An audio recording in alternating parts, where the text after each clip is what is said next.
Je commence donc avec Christophe Marchand, qui est avocat, qui est dans pas mal de dossiers intéressants, Lumumba, Burundi, Rwanda, et aussi parmi les gens qui conseillent Assange. Donc, Christophe, merci d'être avec nous avant un autre voyage pour des thèmes intéressants. Directement, la question un peu provoque. Ce procès, c'est de la justice ou c'est de la politique ? D'abord, merci de m'avoir invité et merci au comité Free Assange Belgium qui fait, comme vous l'avez dit, un travail qui est extraordinaire parce que c'est vraiment un marathon, hein, donc c'est une saga judiciaire, comme on dit. Alors, est-ce vraiment de la justice ? A priori, comme avocat, évidemment, on a plutôt un a priori positif. C'est-à-dire que si on ne croyait pas qu'à un moment donné, il pouvait y avoir des décisions judiciaires qui soient justes, on ne ferait pas ce métier. Donc oui, on est là, des équipes d'avocats. Nous, on est un peu en retrait, puisqu'on est une équipe de plusieurs avocats qui sommes là, un peu tapis dans l'ombre, dans une sorte de dernier recours. Donc c'est si jamais la justice anglaise décidait à un moment donné d'autoriser l'extradition de Julian vers les États-Unis, alors nous, on est là pour saisir la Cour européenne des droits de l'homme. C'est ça le mandat que Julian nous a donné. Mais donc oui, a priori, nous, on est dans l'attente d'une décision positive. Ah ben voilà, John qui arrive, justement. D'une décision positive.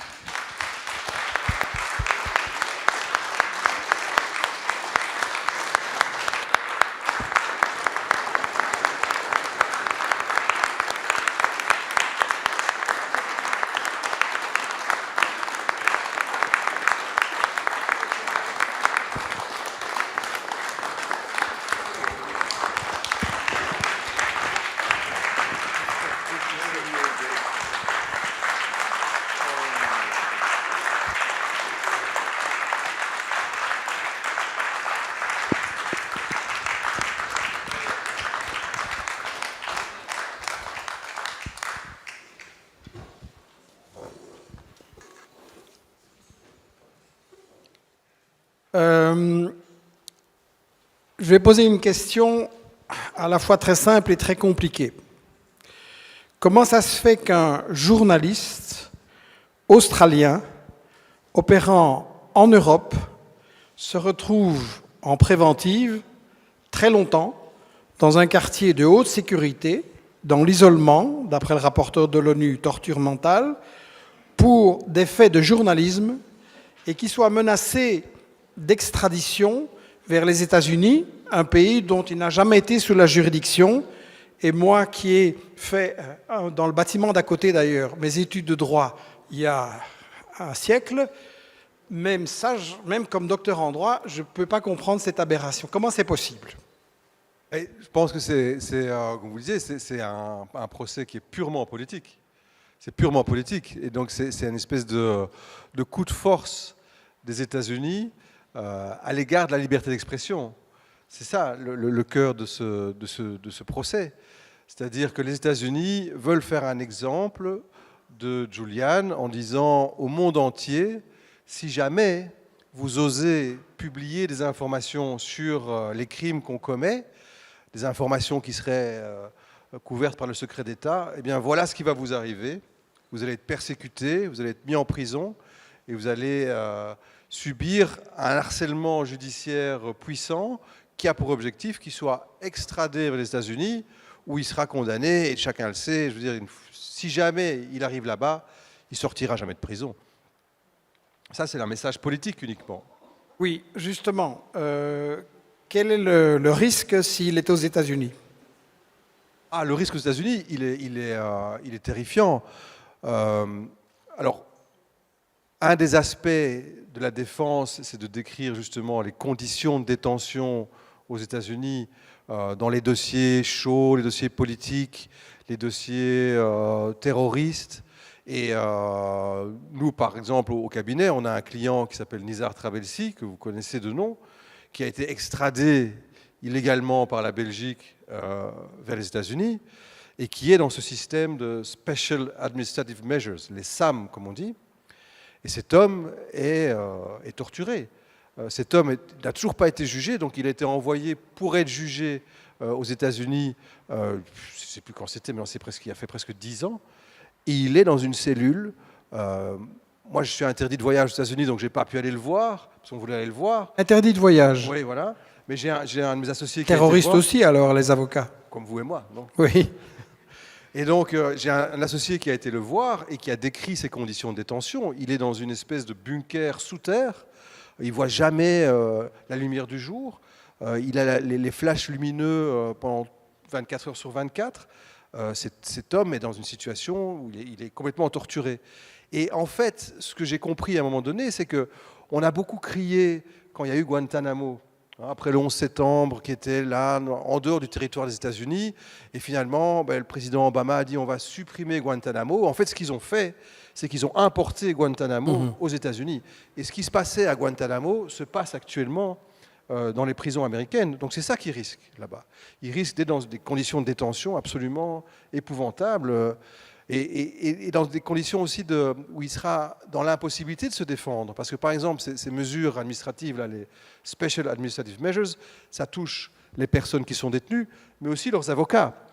Donc, par exemple, moi, j'ai dû signer un protocole de mesures administratives spéciales. Ça veut dire que je ne peux pas donner tous les détails de ce qui se passe là-bas. Sinon, je serais moi-même susceptible d'être poursuivi aux États-Unis.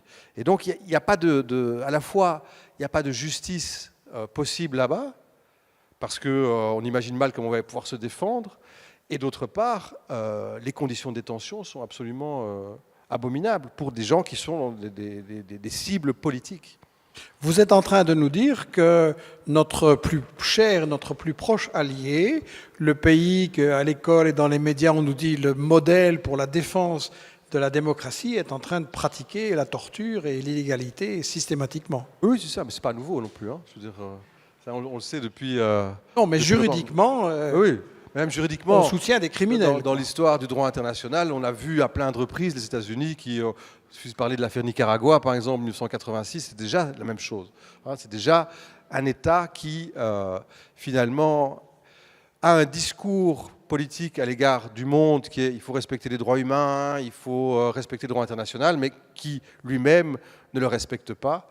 Parce que c'est un empire et parce que c'est la puissance qui estime qu'eux ne sont pas soumis le pouvoir au-dessus de la justice. Est-ce que les audiences en Grande-Bretagne, à Londres, se sont déroulées correctement? Mais ça, ce sera aux juges éventuellement européens de le dire un jour.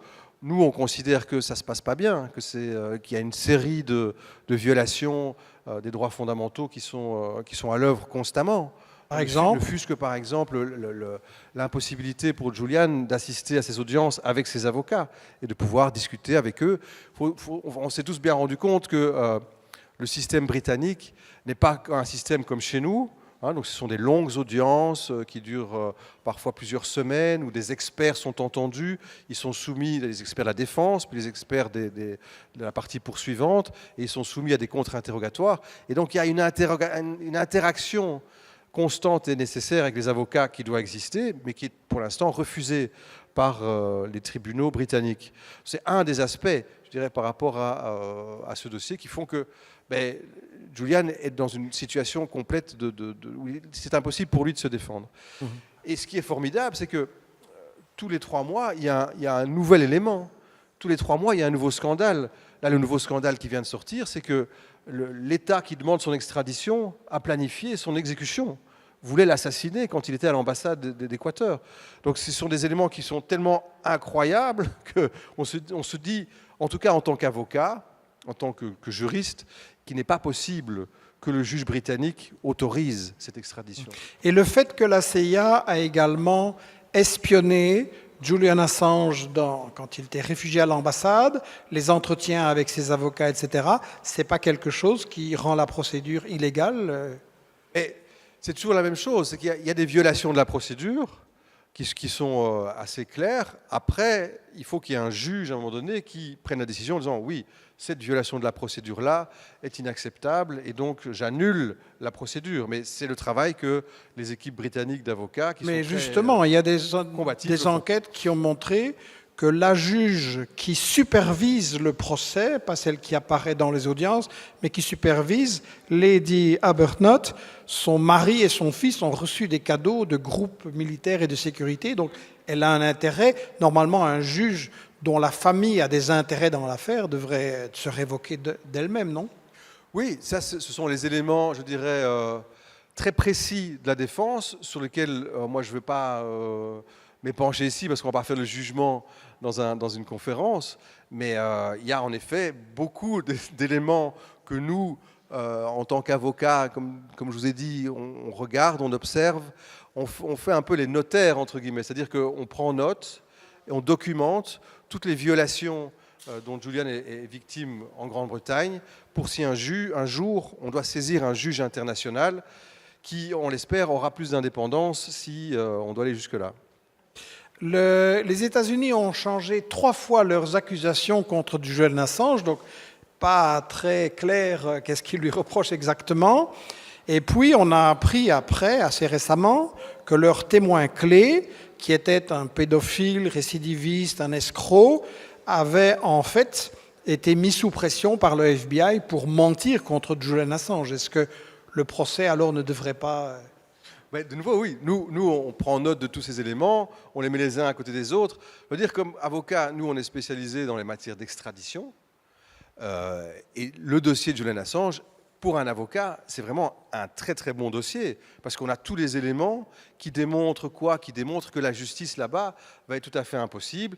Et c'est un principe admis dans les extraditions, que si quelqu'un est demandé par un État et qu'on arrive à démontrer que cet État ne va pas bien le juger parce qu'il a essayé de le tuer, parce qu'il a influencé les témoins, parce qu'il va mal le détenir, c'est-à-dire qu'il va lui faire subir la torture dans l'attente de son jugement, c'est un procès qu'on gagne normalement. On est maintenant dans l'attente, puisque l'audience d'appel a eu lieu il y a quelques semaines, on est dans l'attente d'un jugement. C'est une question qu'on ne pose pas à un avocat. Est-ce que le jugement sera bon ou pas bon? Moi, je n'ai pas de boule de cristal, je ne sais pas voir quel va être le résultat, mais on est plein d'espoir. Parce que je vous dis, chaque fois, nous, on fait notre travail d'avocat, c'est-à-dire qu'on démontre, on démonte, on aligne toutes les illégalités, toutes les raisons qui nous semblent évidentes de ne pas l'extrader, et puis après, c'est au juge de décider. Mais ici, on est dans une saga. Ça va durer encore longtemps, parce que si la cour d'appel, à un moment donné, invalide et dit que la première juge avait tort, et que Julian ne risque pas de se donner la mort, puisque c'est ça dont il s'agit, si jamais il est envoyé dans cette prison que j'ai décrite là, où Enisa Trabelsi, alors il va renvoyer l'affaire devant le tribunal de Magistrates Court de Westminster, qui va alors réévaluer la situation, et donc on est reparti pour un tour. Donc on aura besoin d'une longue mobilisation. Une dernière petite question. Qu'est-ce que vous recommandez aux gens qui s'intéressent, qui veulent défendre le droit d'être informés? Qu'est-ce que vous leur conseillez de faire? Et continuer dans la lutte comme on est occupé à le faire, ça c'est quelque chose qui est très très important, et pour Julian aussi. Chaque fois, donc on l'a plus vu pendant des mois et des mois et des mois à cause du Covid. La prison était fermée, on ne pouvait plus y aller, c'était impossible déjà d'aller en Angleterre, mais alors en prison c'était tout aussi impossible. Moi je l'ai revu il y a 1 mois pour la première fois depuis le début du Covid. Et chaque fois il insiste, il veut savoir qu'est-ce qui se passe, comment ça se passe, la mobilisation. C'est quelque chose qui le soutient en fait, hein, parce qu'il se rend bien compte que sa situation c'est le symbole de quelque chose. C'est le symbole, moi je pense tout simplement, c'est le symbole de la liberté d'expression sur Internet. C'est ça qui est en jeu. C'est notre liberté à chacun d'entre nous de pouvoir s'exprimer sur Internet. Et cette révolution Internet, des médias sociaux, de la manière dont les informations sont diffusées, c'est quelque chose de nouveau. On est occupé à faire face à ça. Et là, c'est là qu'est le coup de force des États-Unis. C'est par rapport à cette révolution Internet, cette liberté qu'on a tous d'avoir accès à des informations, c'est ça que les États-Unis veulent casser et veulent pour le futur que notre liberté soit tout à fait bâillonnée, et c'est pour ça qu'ils font souffrir Julian dans sa chair actuellement.